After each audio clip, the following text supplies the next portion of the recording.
যুদ্ধবিরতিতে সম্মত ভারত পাকিস্তান। আমি যদি কর্মসূচি ঘোষণা নাও দিতে পারি, আন্দোলন চালিয়ে যাবেন, বলছেন হাসনাত। 18 কোটি মানুষ আওয়ামী লীগকে চায় না, বলছেন মির্জা ফখরুল। অন্তর্বর্তী সরকারও শেখ হাসিনার মতো ন্যারেটিভ তৈরি করছে, বলছেন রিজভী। এবং সর্বশেষ জানাবো ভারতে বাংলাদেশি মিডিয়া বন্ধ ইস্যুতে যা বললেন প্রেস সচিব। শুনছিলেন সংবাদ শিরোনাম, এবারে বিস্তারিত। যুদ্ধবিরতিতে সম্মত ভারত পাকিস্তান। চলমান উত্তেজনা প্রশমিত করে ভারত ও পাকিস্তানের মধ্যে একটি পূর্ণাঙ্গ ও তাৎক্ষণিক যুদ্ধবিরতির ঘোষণা আন্তর্জাতিক মহলে আলোড়ন তুলেছে। আর ঘোষণাটি এসেছে স্বয়ং মার্কিন প্রেসিডেন্ট ডোনাল্ড ট্রাম্পের কাছ থেকে। এদিকে মার্কিন পররাষ্ট্রমন্ত্রী মার্কো রুবিও নিশ্চিত করেছেন দুই দেশ একটি নিরপেক্ষ স্থানে আলোচনায় বসতে রাজি হয়েছে। একই সঙ্গে তিনি গত 48 ঘণ্টা ভারত ও পাকিস্তানের শীর্ষ নেতৃত্বের সঙ্গে কথা বলেছেন বলে উল্লেখ করেন। মার্কো রুবিও জানান, গত 48 ঘণ্টায় তিনি ভারতের প্রধানমন্ত্রী নরেন্দ্র মোদী, পাকিস্তানের প্রধানমন্ত্রী শাহবাজ শরীফ, ভারতের পররাষ্ট্রমন্ত্রী এস জয়শঙ্কর, পাকিস্তানের সেনাপ্রধান আসিম মুনির, ভারতের জাতীয় নিরাপত্তা উপদেষ্টা অজিত দোভাল ও পাকিস্তানের জাতীয় নিরাপত্তা উপদেষ্টা আসিম মালিকের সঙ্গে যুদ্ধবিরতি নিয়ে আলাপ করেছেন। রুবিও বলেন, আমরা দুই প্রধানমন্ত্রী মোদী ও শরীফের দূরদর্শিতা ও শান্তিপূর্ণ পথে এগোনোর সিদ্ধান্তকে আন্তরিকভাবে সাধুবাদ জানাই। এদিকে সংশ্লিষ্ট কোনো দেশই এখনো আনুষ্ঠানিক বিবৃতি দেয়নি, তবে ট্রাম্প ও রুবিওর বক্তব্যের সংকেত মিলছে যে গত 48 ঘণ্টায় কূটনৈতিকভাবে গুরুত্বপূর্ণ অগ্রগতি হয়েছে। এই যুদ্ধবিরতির পেছনে মার্কিন প্রশাসনের জোরালো ভূমিকা সুস্পষ্ট, বিশেষত প্রেসিডেন্ট ট্রাম্প ও ভাইস প্রেসিডেন্ট জেডি ভ্যান্সের হস্তক্ষেপ। এই ঘটনার প্রেক্ষিতে প্রশ্ন উঠছে, এই যুদ্ধবিরতি কি দক্ষিণ এশিয়ার স্থায়ী শান্তির দ্বার উন্মোচন করতে পারে? আমি যদি কর্মসূচি ঘোষণা নাও দিতে পারি, আন্দোলন চালিয়ে যাবেন, বলছেন হাসনাত। জাতীয় নাগরিক পার্টির মুখ্য সংগঠক হাসনাত আব্দুল্লাহ বলেছেন, তীব্র দাবদাহে গত দুদিন থেকে রাস্তায় রয়েছি, ফলে যে কোনো সময় অসুস্থ হয়ে যেতে পারি। অগ্রিম ঘোষণা দিয়ে রাখলাম, কোনো ষড়যন্ত্রের চাপে পড়ে আমার মুখ দিয়ে জোরপূর্বক যদি আওয়ামী লীগ নিষিদ্ধের আন্দোলন প্রত্যাহার করা হয়, তারপরও আপনারা নিজেরা আন্দোলন চালিয়ে যাবেন। হাসনাত আব্দুল্লাহ বলেন, আমি আরও স্পষ্ট ঘোষণা দিয়ে রাখলাম, যতই ষড়যন্ত্র প্রেসার আসুক, জুলাইয়ের ঐক্যবদ্ধ শক্তিকে আলাদা করতে কেউ পারবে না। আমি যদি আর পরবর্তী কর্মসূচি ঘোষণা নাও দিতে পারি, আপনাদের মানজিলে মাকসুদ যেন হয় আওয়ামী লীগকে নিষিদ্ধ করা। আওয়ামী লীগকে নিষিদ্ধ না করা পর্যন্ত রাজপথ ছাড়বেন না। হাসনাত আব্দুল্লাহ এর আগে বেলা 3টার দিকে আওয়ামী লীগ নিষিদ্ধের দাবিতে রাজধানীর শাহবাগে শুক্রবারের ন্যায় গণজামায়াত শুরু হয়েছে। এই গণজামায়াত কর্মসূচিতে এনসিপি ছাড়াও যোগ দিয়েছেন জুলাই মঞ্চ, ইনকিলাব মঞ্চ, ছাত্র শিবির প্ল্যাটফর্ম, ইউনাইটেড পিপলস বাংলাদেশ সহ বিভিন্ন দল ও ছাত্র সংগঠনের সদস্যরা। আন্দোলনে অংশগ্রহণকারীরা জানান, আজকেও গণজামায়াত থেকে সিদ্ধান্ত আসবে আন্দোলন কোন দিকে যাবে। যদি আজ রাতের মধ্যে সরকারের তরফ থেকে আওয়ামী লীগ নিষিদ্ধের ঘোষণা না আসে, কাল থেকে সারা দেশের ব্লকেট কর্মসূচি ঘোষণার সিদ্ধান্ত আসতে পারে।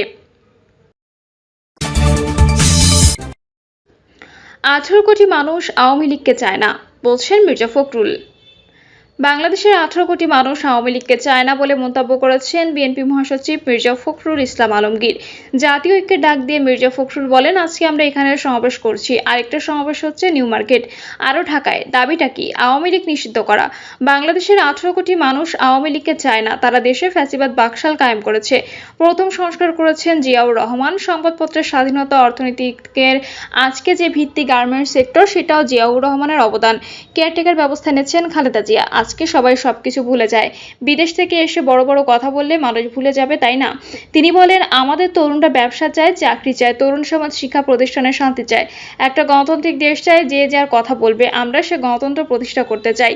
আজকে তারুণ্যের সমাবেশের একটা উদ্দেশ্য, তরুণরা আবার জেগে ওঠো, সব চক্রান্ত ষড়যন্ত্র ব্যর্থ করে নিজেদের অধিকার প্রতিষ্ঠা করতে হবে। মির্জা ফখরুল বলেন, জিয়াউর রহমান যুদ্ধ করেছেন গণতান্ত্রিক দেশের জন্য, খালেদা জিয়া গণতন্ত্রের জন্য কাজ করেছেন, তারেক রহমান আধুনিক বাংলাদেশ করতে চান, দেশের স্বাধীনতা সার্বভৌমত্ব বিক্রি করে কিছু চাই না।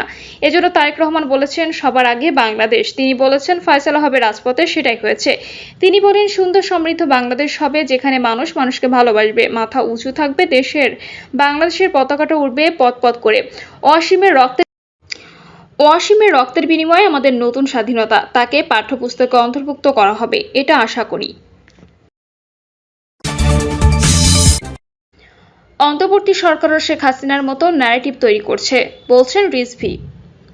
বিগত 15 থেকে 16 আগে গুম হওয়া বিএনপি নেতা মোহাম্মদ সাজিদুল ইসলাম সুমনের বাসায় আইনশৃঙ্খলা বাহিনী অভিযান চালাচ্ছে, অথচ হত্যা মামলায় আসামি সাবেক রাষ্ট্রপতি এয়ারপোর্ট দিয়ে পালাচ্ছে, সেদিকে সরকারের দৃষ্টি নেই বলে অভিযোগ করেছেন বিএনপির সিনিয়র যুগ্ম মহাসচিব রুহুল কবির রিজভী। তিনি অভিযোগ করেন, অন্তর্বর্তী সরকারও শেখ হাসিনার মতো বিভিন্ন ন্যারেটিভ তৈরি করেছে। বিএনপি সিনিয়র যুগ্ম মহাসচিব বলেন, অদ্ভুত অন্তর্বর্তীকালীন সরকার, অদ্ভুত তাদের আইন শৃঙ্খলা বাহিনী। 15 থেকে 16 বছর আগে গুম হওয়া সুমনের বাসায় অভিযান চালায়, অথচ খুনের মামলায় আসামি এয়ারপোর্ট দিয়ে পালিয়েছে, সেদিকে তাদের দৃষ্টি নেই।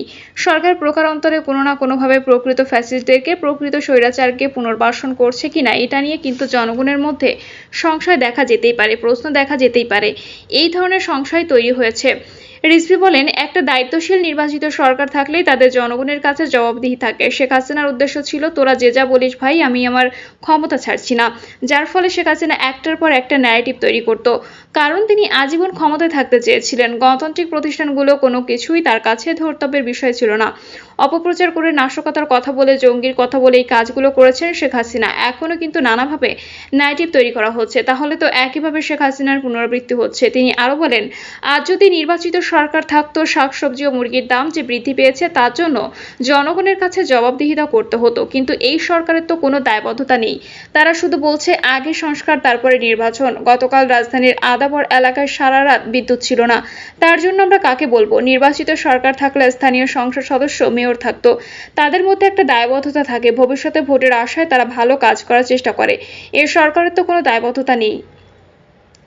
অন্তর্বর্তীকালীন সরকার নির্বাচনের তারিখ ঘোষণার গড়িমসি করছে অভিযোগ করে বিএনপির সিনিয়র যুগ্ম মহাসচিব বলেন, এ নিয়ে মানুষের মধ্যে এক ধরনের সংশয় তৈরি হয়েছে, যার কারণে আমরা এই পরিস্থিতি এবং পরিণতি দেখছি যে সাবেক রাষ্ট্রপতি হত্যা মামলায় আসামি চলে যাচ্ছেন এয়ারপোর্ট দিয়ে, আর সরকারের আইন শৃঙ্খলা বাহিনীর কিছু জানে না। অথচ হাসিনার বিরুদ্ধে সংগ্রাম করতে গিয়ে গুমের শিকার সুমনের বোন সানজিদা তুলি 2014 সাল থেকে মায়ের ডাক নামে একটি সংগঠনের ব্যানারে গুমের শিকার ব্যক্তিদের ফিরিয়ে দেওয়ার দাবিতে দীর্ঘদিন আন্দোলন করছে। এটা কি সরকার জানে না? অথচ তার বাসায় আইন শৃঙ্খলা বাহিনীর অভিযান চালিয়েছে। কি অদ্ভুত বিষয় না?